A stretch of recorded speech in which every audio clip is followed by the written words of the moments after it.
Bom, já é muito difícil estudar o cérebro. É difícil, Difícil cara. pra caramba. É difícil pra caramba. Inclusive tem várias, dentro das as neurociências, são várias neurociências. Tem a neurociência celular, tem a neurociência de sistemas, tem a neurociência comportamental, tem a neurociência social.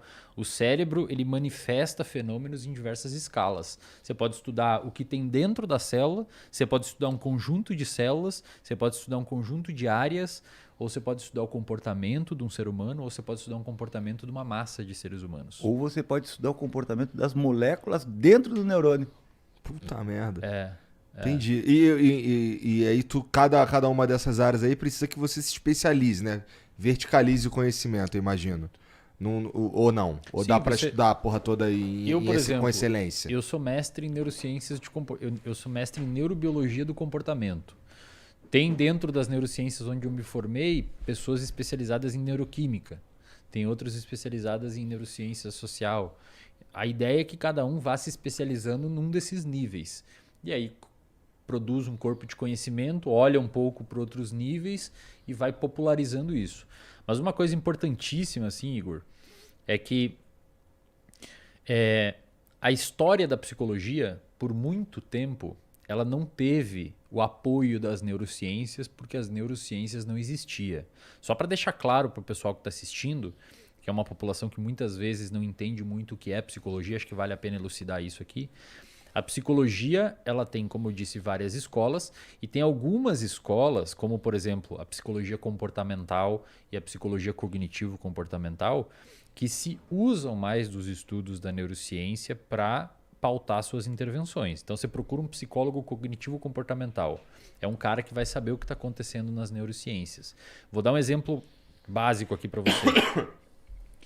No transtorno depressivo, uma pessoa com depressão, existe uma rede de áreas do seu cérebro chamada rede de modo padrão. É um nome meio merda, mas é o nome que deram.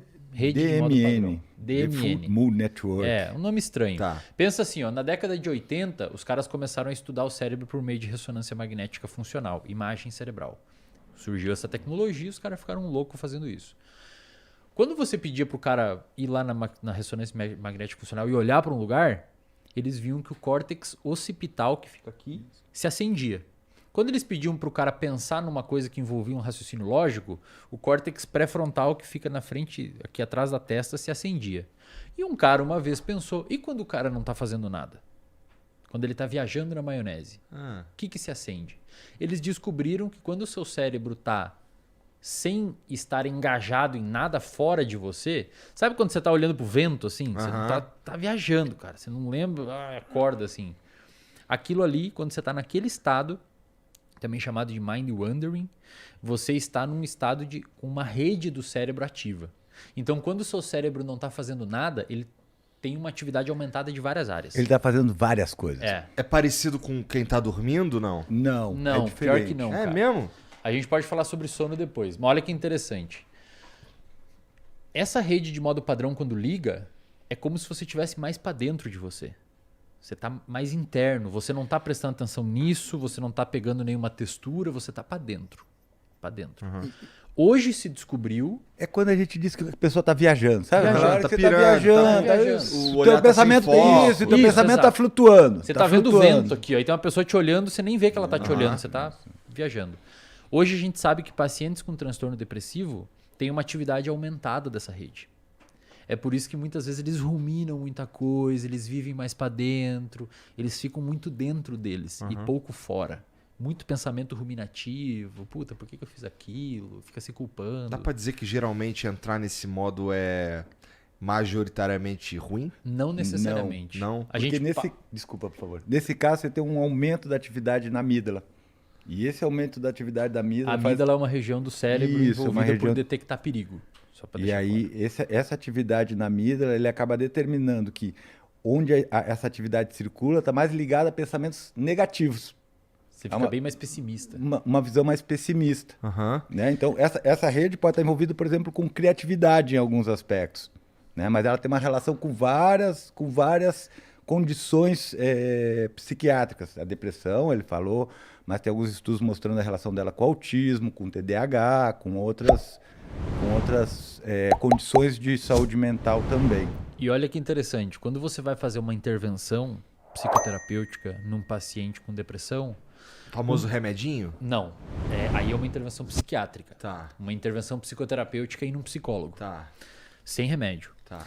Quando um dos tratamentos padrão ouro para depressão, e olha aí que eu começo a falar que as neurociências estão cada vez mais ajudando a psicologia, estão ficando coladas.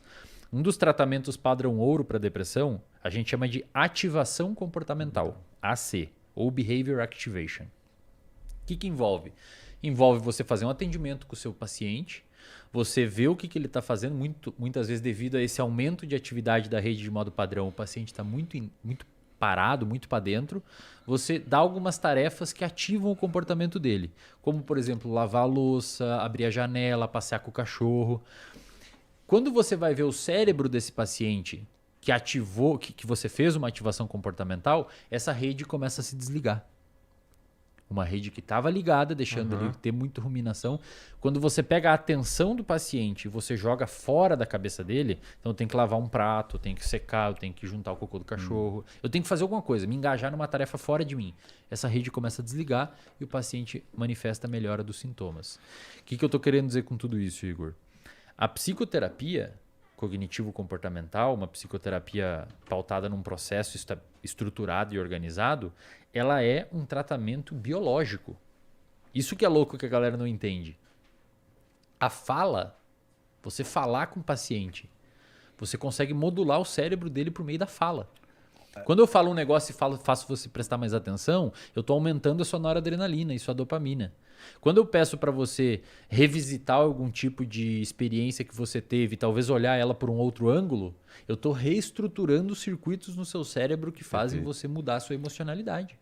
Aliás, eu diria o seguinte, ele está manipulando a tua atividade cerebral e construindo redes neurais agora. Se você lembrar disso amanhã, né, é porque ele mudou a estrutura das tuas conexões no teu cérebro, a partir de um processo que envolve regiões de memória, né? Não só a linguagem consegue ativar neurônios nas regiões de memória e esses neurônios eles vão promover ao longo do cérebro uma melhora na conexão em relação àqueles conteúdos.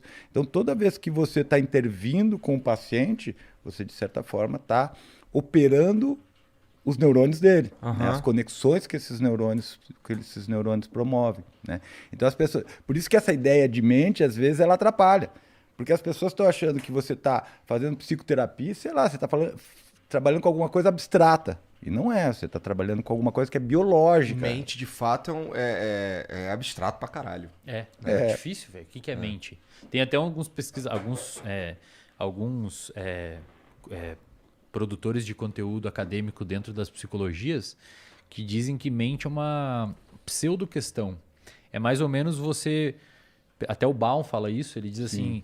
É tipo você perguntar quantos anjos cabem na cabeça de um alfinete. Você não tem como saber, velho. Você não consegue medir qual que é o tamanho de um anjo pra ver se ele entra ou não na cabeça de um alfinete. A mente é isso. Mente é tipo Papai Noel. A gente fala que tá aí, mas para questões práticas é pouco útil.